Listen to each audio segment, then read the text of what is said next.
I'm no better than you. You hear how he slows down when he does it too? Just make sure you can understand.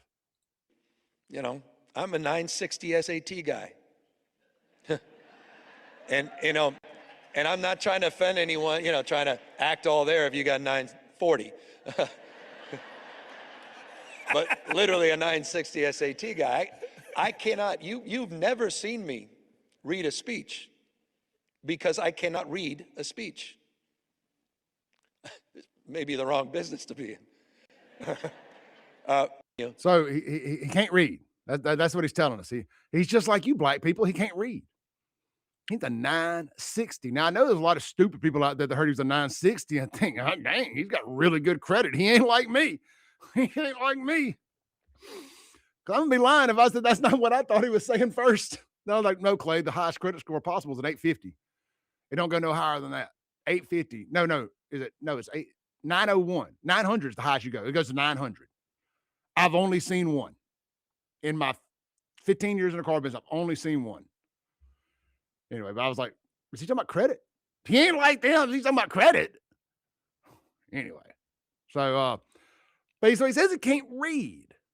I'm just like y'all. I can't read. I have dyslexia. Well, hold on.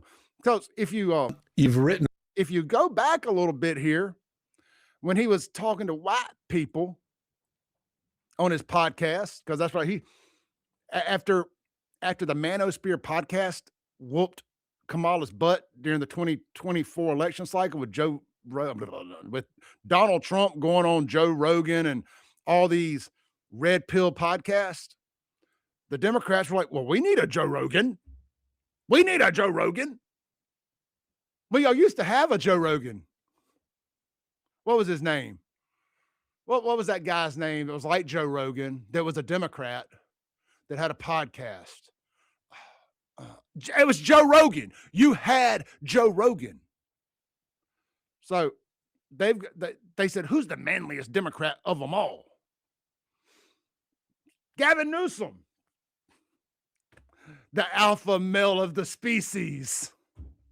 Gavin Newsom.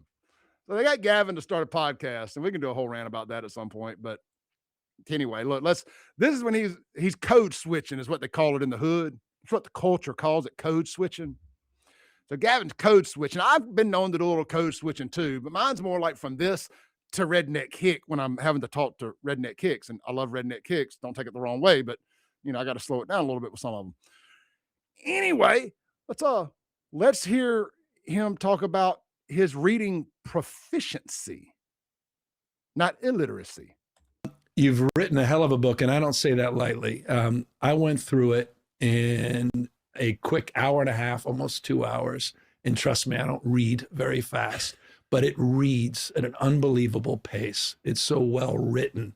And of course, it's so familiar because I felt a little bit adjacent to so much of the subject matter, but it's 18 chapters. It's an impressive piece of work, 263 or so pages. So he read a 260-page book in an hour and a half.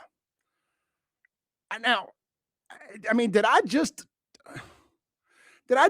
imagine what he said in this video? I mean, did he not just say that he can't read, that he's just like you black people? I'm like you. I'm no better than you. I'm a 960 SAT guy. Real quick, I did go to my Grokulator and I typed in, what is the average SAT score?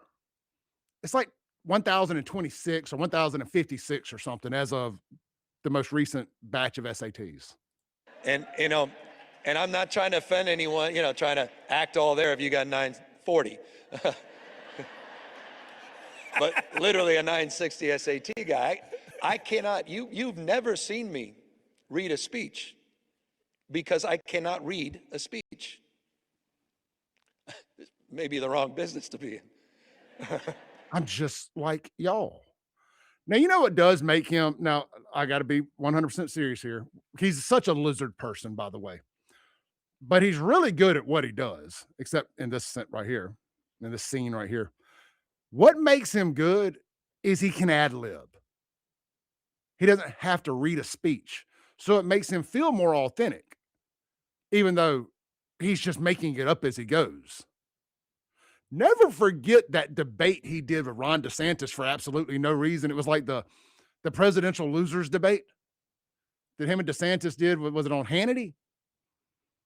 And he just sat there and knowingly, bold-faced, just lied about like Joe Biden's mental acuity, or it was either that or it was Kamala Harris being smart, or it was something really, really bad. And he just sat there and just bold-faced lied with a straight face, knowing he was lying. It was almost comical how bad he was lying, and he did it with a straight face. I know he wanted to laugh because he knew he was full of crap. So let's see here, man. Like I said, I know I said it at the end of the last hour, but black folks, I'm gonna need y'all to stand up on this. Let's take a call here on the phone line this morning. Hey, brother, what's up? Hey, Clay. Sorry, my phone's cracking a little bit. Yeah, so this moron was trying to relate to everyone, and what he was able to pull off was a Joe Biden backhand to minorities. Whereas Joe told them they just flat out weren't black, Gavin told them they were pretty much so dumb that they had to identify with him because that's the only choice they had. So what I'm wanting to see is the same backlash. I want to see the Breakfast Club because this happened in Atlanta, right? It did. I mean, he went right into Bad Street, Atlanta, GA, and just pimp slapped them right on their mama's front porch. Yeah, where are all these guys that on the Breakfast Club or whatever that big yeah, that's it. Show is? Yeah, Charlemagne the guy. Yeah, I want to see them explain this one away.